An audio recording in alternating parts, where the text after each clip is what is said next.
بسم الله الرحمن الرحيم. ازيكم يا حبايبي؟ عاملين ايه؟ يا رب تكونوا بخير ودايما متجمعين مع حبايبكم، فرحانين ومتهنيين ودايما منورين عند القناة.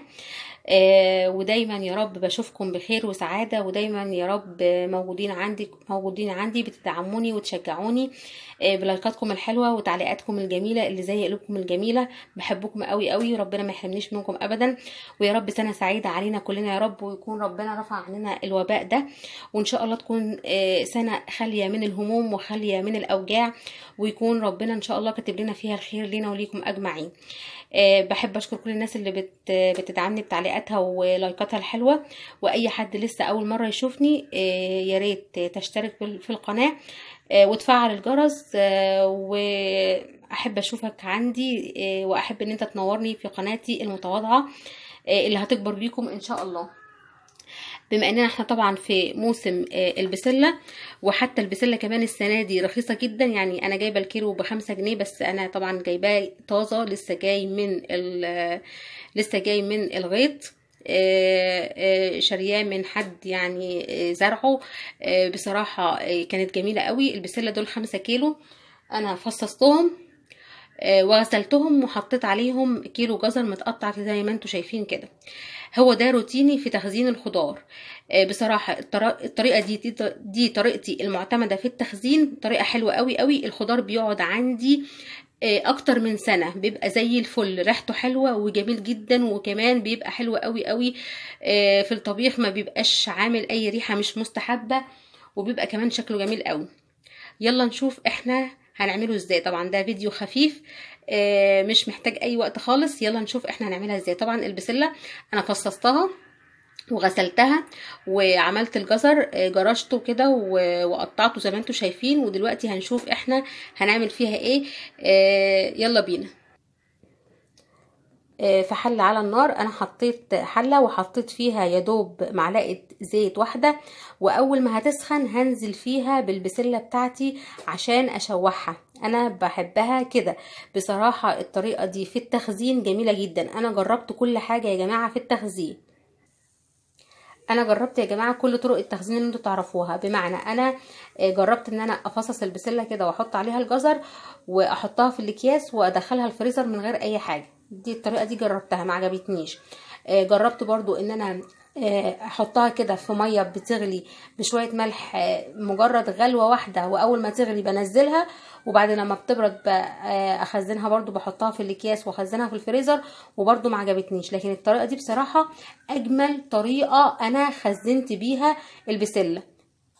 دلوقتي معلقه الزيت خلاص سخنت، فانا هنزل دلوقتي بالبسله في الحله ونشوف هنعمل ايه. ايوه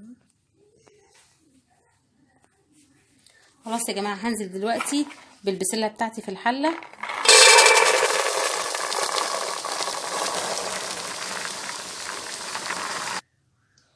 انا بس هقلبها كده عشان الزيت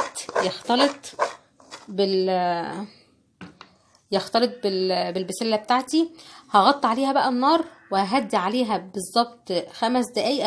اهدى نار عندك، تحطيها على اهدى نار عندك، وبعدها ب5 دقايق هجيب بصله اقطعها واخرطها ناعم، وبعد كده احطها على البسله بتاعتي. هنشوف مع بعض هنعمل ايه.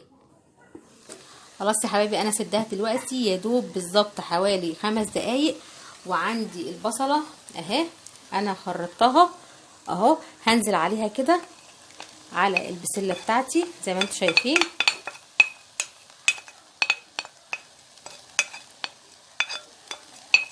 وهعمل ايه بقى دلوقتي هحط لها شويه ملح، مش كتير طبعا، وشويه فلفل اسود اهو، شويه ملح تمام، وكمان شويه فلفل اسود اهو زي ما انتم شايفين كده.